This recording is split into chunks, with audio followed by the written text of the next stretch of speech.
Kia has a new contender on the compact SUV block. The striking newcomer was revealed to an international media audience in Korea recently, and the RPM crew was there to experience it and also to find out more about what makes Kia tick.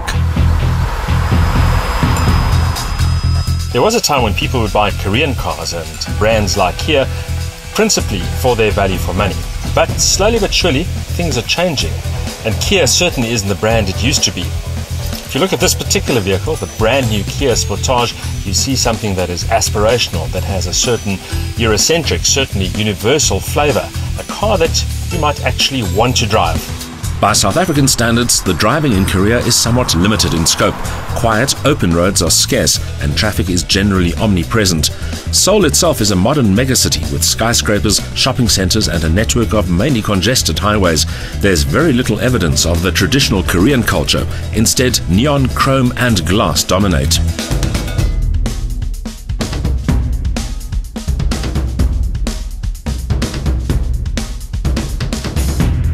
Our first stop during our Korean visit was Kia's Namyang Research and Development Center, about an hour's drive from Seoul. Namyang is where all Kia's new cars and technologies are conceived, developed and ultimately tested before making the transition from concept car to reality. Peter Schreier is the man tasked with shaping Kia's design future. We asked him about the styling of the new Sportage. What I like about it is that it has a very clear and very clean design, so it's kind of timeless. It's certainly very different to the previous model. More than any other Kia thus far, the new Sportage has an almost architectural geometry that is both contemporary and individual. The front showcases the so-called tiger nose, so central to the new Kia identity. The rear treatment is clean and uncluttered, while the profile is dominated by large wheel arches and big wheels. Big wheels are important. Big diameter of wheels. It's not the width so much, but the diameter is very important, especially on an SUV, because it changes the proportions or influences the proportions. And all the classic cars we remember, the good ones, they had real big wheels like the old Bugattis and The Kia Sportage is no Bugatti, but it is a very handsome vehicle created to fuse function and form in a single attention-grabbing package. When I spoke to the designer of the Sportage, Peter Schreier, who of course comes from Audi and has been instrumental in changing the brand look and the brand identity of Kia, he told me that the Sportage is all about aggression, about urban appeal, and also has a global feel about it that isn't specifically Korean but meant to appeal to a broader market. And if you look at the car behind me, I think you'll agree that it is a car that turns heads. It's certainly an SUV, but it's not purely SUV. It has that sort of urban warrior look about it. It has a sporty element as well, and it's a car that invites you to get behind the wheel and have fun.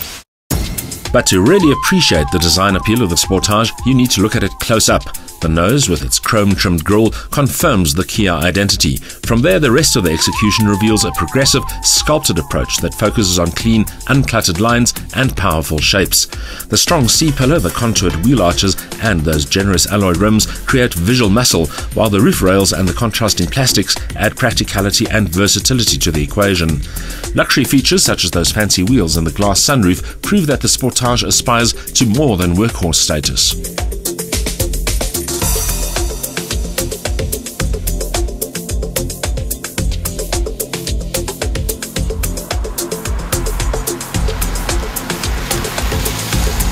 The Sportage is nominally an SUV, but frankly, if you look at it and if you look at the potential application, it's really more of an urban warrior. And so the suspension, I suppose, is tuned more for tar than for off-road. 18-inch wheels on this car, which will come to South Africa on some models, although not on the base versions, and it does stiffen up the ride a little bit, and through the potholes and the undulations on the Korean roads here, probably not the most comfortable. A 17 or even a 16-inch might be a better bet if comfort is what you're after. But certainly the suspension, very much car-like, a multi-link rear suspension for the first time, linked to an independent McPherson-based front suspension, and the steering, which is electrically assisted this time, has a surprising amount of feel, quite direct and perhaps a little bit on the dead side if you're looking for a bit more lively feedback, but certainly not bad at all. The overall impression, less SUV and certainly more car. That's not surprising given that compact SUVs do tend to spend more time on the road than off it. In fact, most buyers are attracted by the raised stance and the spacious cabin of vehicles like this and have little intention of heading off the beaten track. This is where Sportage owners will spend most of their time, and while the exterior design is impressive, it's the interior that I like the most. There's a certain upmarket quality about it that's almost palpable, the ergonomics are great, and the features list is comprehensive. In fact, this is the kind of interior that makes you want to drive the car. The Sportage cabin is perhaps the most telling proof of just how far Kia has progressed as a vehicle manufacturer. It acknowledges just how important the interface between car and driver is and provides a cabin that is comfortable, intuitive and commanding. There's nothing cheap and nasty here. Instead, the overriding impression is one of taste and class.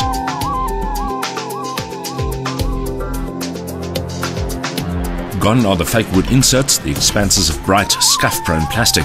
It's all very smart and even understated, but accompanied by intelligent ergonomics. Exact specs remain to be confirmed, but we were told that even baseline models would have most of the bells and whistles. Among the equipment highlights of our test unit was an excellent sound system with auxiliary and USB inputs, a very effective climate control system, keyless entry and operation, a full range of active and passive safety features, and a multifunction steering wheel. Given its compact dimensions, the Sportage offers spacious accommodation front and rear with a split rear bench seat, adding further cargo loading versatility. Like its predecessor, the Sportage comes with a wide choice of drivetrains and transmissions, although our Korean driving experience was limited to a single version.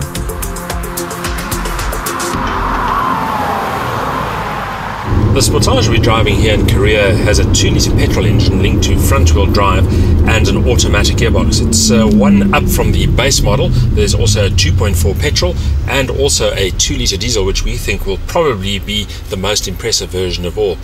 The car is pretty sprightly, looking at an 0-100 time in the mid-10-second bracket, 182 kilometers an hour. But frankly, the automatic gearbox is a bit of a disappointment. It is a 6-speed unit, which means it's latest generation, developed in-house by Kia.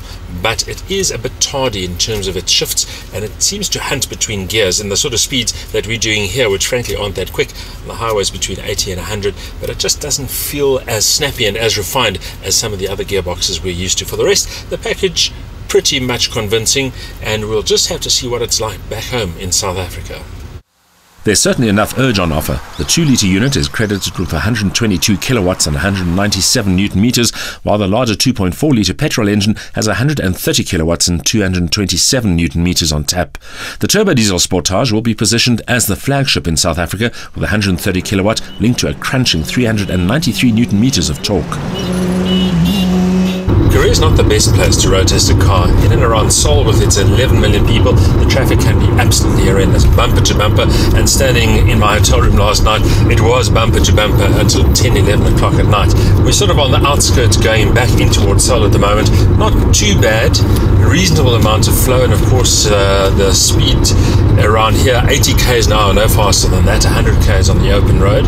But people are very tentative here. They don't drive with a lot of confidence, and as a result, you're never quite sure whether you're doing the right thing or not. We're trying to be as courteous as we can on the one hand and do as the Romans do on the other, and simply hope for the best.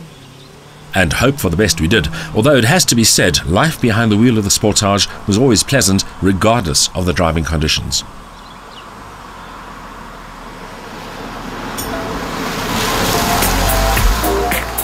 In fact, experiencing the Sportage on home soil highlighted just how universally appealing latest generation Korean cars have become. This compact SUV expresses a convincing and aspirational character that has been previewed by Kia's impressive array of show cars, but has become production reality in the Sportage for the first time. I think that's very important to have a common identity for the cars, for the products, so you recognize a Kia everywhere in the world. And the Sportage is a perfect example for that. That the Sportage expresses the Kia identity to great effect is beyond doubt, but perhaps more importantly, that identity is backed up by real substance too.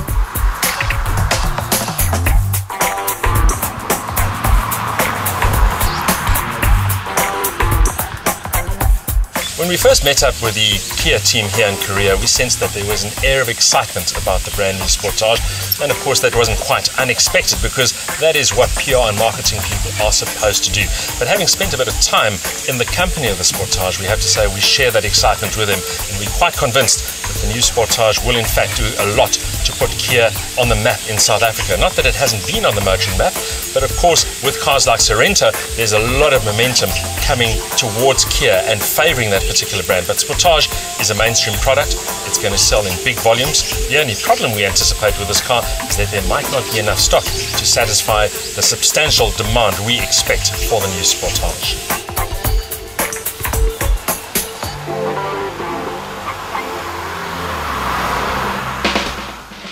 The Sportage is a sophisticated compact SUV that links a resting design to high comfort levels and brisk performance.